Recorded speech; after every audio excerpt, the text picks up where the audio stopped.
रयत शिक्षण संस्थेचे राब नारायणराव बोरावके महाविद्यालय श्रीरामपूर आपले सर्वांचे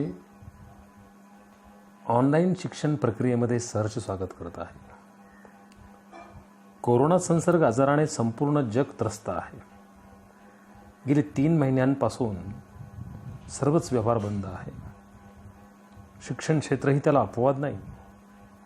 सर्वच क्षेत्रातील महानुभावांनी योग्य खबरदारी व सेवा दिल्यामुळे जागतिक संसर्गाच्या तुलनेत भारताची स्थिती बरी आहे. विद्यार्थी मित्रांनो, आपण स्वतःही काळजी घ्या आणि इतरांनाही काळजी घ्यायला सांगा. तर आपण आज इयत्ता 12वीच्या नवीन अभ्यासक्रमातील लेखन व्याकरण प्रकारातील वाक्य प्रकार या घटकाचा अभ्यास करणार आहोत.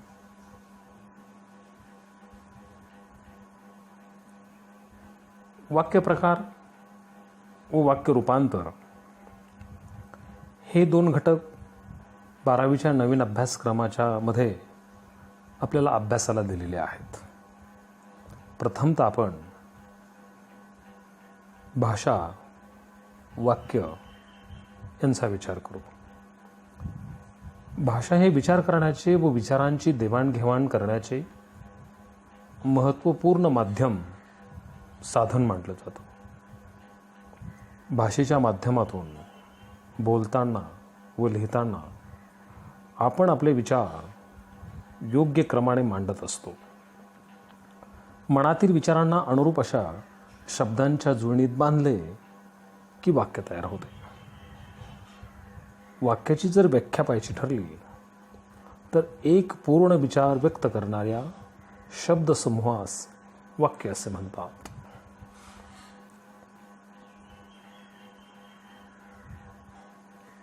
वाक्य प्रकार यामध्ये काही प्रकारांनी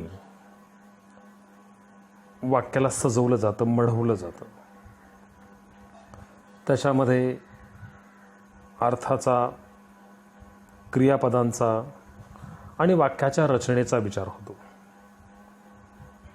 अर्थात वाक्याचे प्रकार अर्थानुरोधाने क्रियापदाच्या अर्थावरून व वाक्याच्या रचनेवरून या 3 आधारावर केले जाते. आता आपण क्रियापदाचा काळ व अर्थावरून वाक्याचे कोणकोणते प्रकार पडतात तर पहिलं आहे स्वार्थी वाक्य, दुसरं आहे आज्ञार्थी वाक्य, तिसरं आहे विद्यार्थी वाक्य आणि चौथं आहे संकेतार्थी वाक्य. स्वार्थी वाक्याच्या संदर्भात जर सांगायचं ठरलं तर ज्या वाक्यातील क्रियापदाच्या रूपावरून नुसताच त्या वाक्यातील काळाचा बोध होत असेल तर त्या वाक्याला आपण स्वार्थी वाक्य असं म्हणतो. उदाहरणार्थ, मुले शाळेत गेली. दुसरं उदाहरण, खेळाडू मैदानात सराव करतात.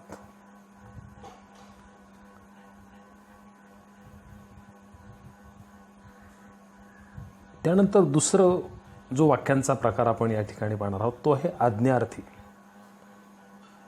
ज्या वाक्यातील क्रियापदाच्या रूपावरून आज्ञा, आशीर्वाद, प्रार्थना, विनंती, उपदेश आणि सूचना या गोष्टींचा जर बोध होत असेल तर त्या वाक्याला आज्ञार्थी वाक्य असं म्हणतात.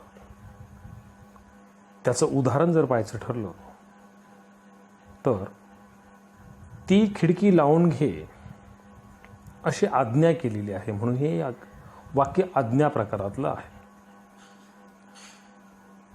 तुम्ही यशस्वी व्हाल म्हणजे आशीर्वाद दिलेला आहे.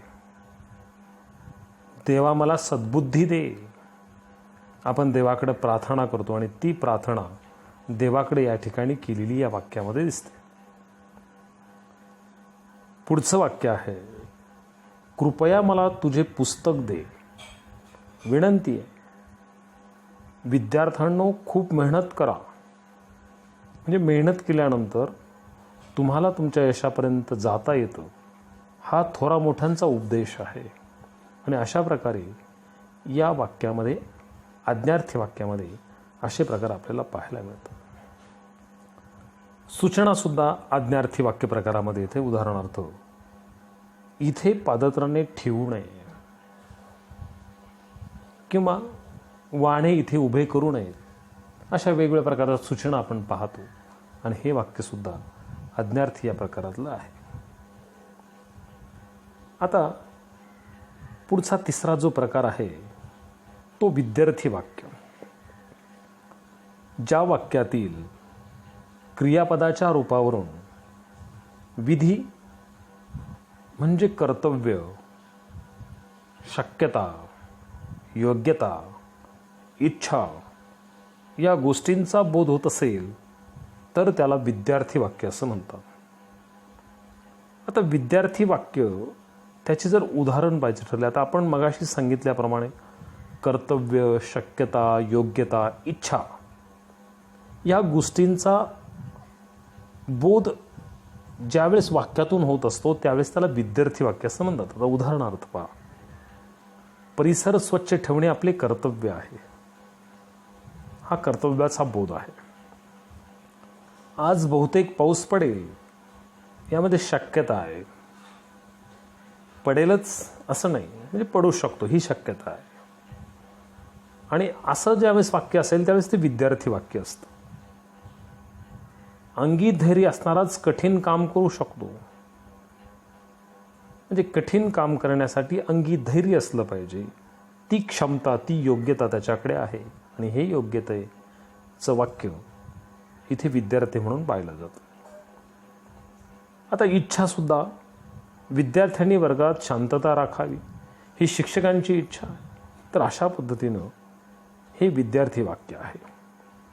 आता चौथं या ठिकाणचा वाक्याच्या प्रकारातलं जो प्रकार आहे तो आहे संकेतार्थी वाक्य.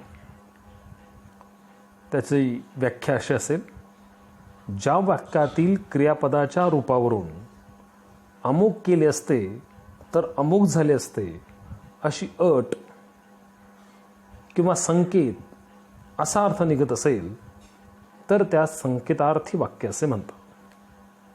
उदाहरणार्थ, पाऊस पडला असता तर हवेत गारवा आला असता. म्हणजे पाऊस पडला नाही तर गावेत हरवा येणार नाही, अशा प्रकारची स्थिती म्हणजे संकेत केले, निर्देश केलेला आहे. आणि अशा प्रकारचा निर्देश या संकेतार्थी वाक्य प्रकारामध्ये येतो. मला सुट्टी मिळाली तर मी गावी येईन.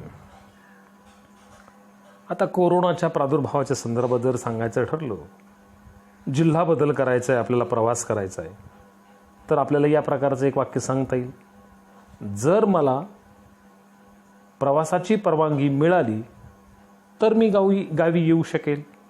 असंही वाक्य या ठिकाणी आपल्याला संकेतार्थ वाक्य प्रकारामध्ये पाहायला मिळेल.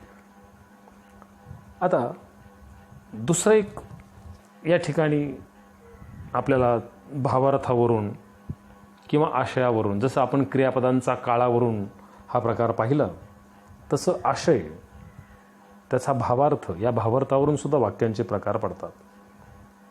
त्याचेही 3 प्रकार आहेत. त्यातलं पहिलं जो प्रकार आहे तो विधानार्थी वाक्य.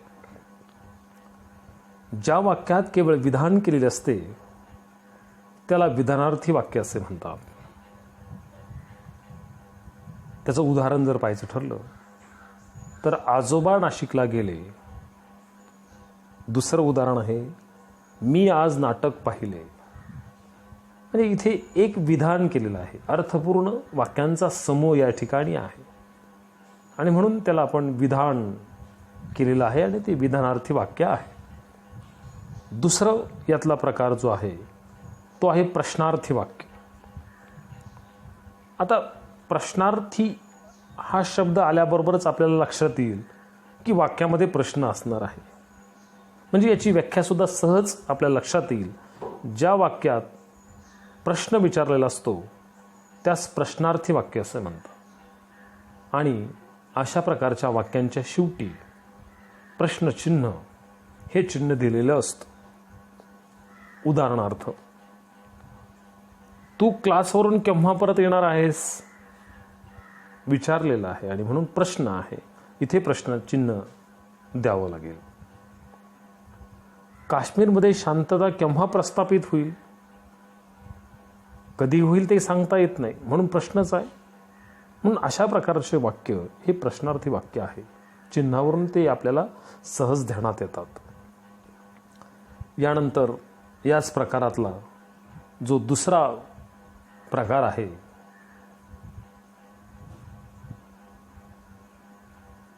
उद्गारार्थी वाक्य.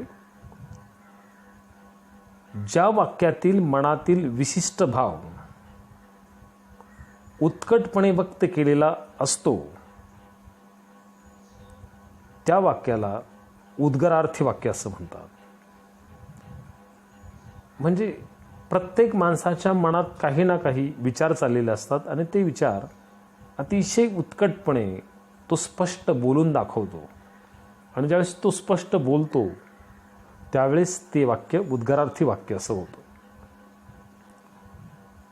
उदाहरणार्थ,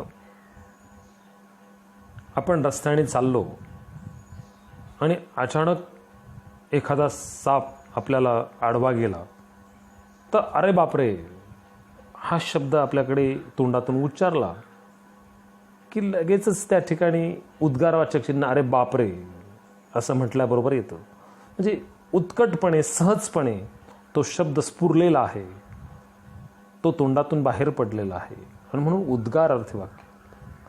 याचं जर आणखीन उदाहरण पाहायचं ठरलं तर अबब केवढी प्रचंड आग ही,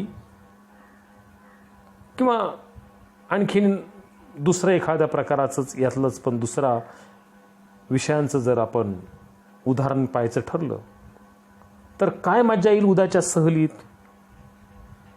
हे सुद्धा उद्गार आहे. म्हणजे मजा घ्यायची आहे, सहज तोंडातून निघालेले शब्द आहे. तर अशा पद्धतीनं या ठिकाणी वाक्याचे प्रकार आणि वाक्याच्या प्रकारातील हा भाग या ठिकाणी आपण अभ्यासलेला आहे. यानंतर परस्पर वाक्याचे रूपांतर हा जो भाग आहे तो आपण पुढच्या सेशनमध्ये पाहणार आहोत. तोपर्यंत नमस्कार, धन्यवाद.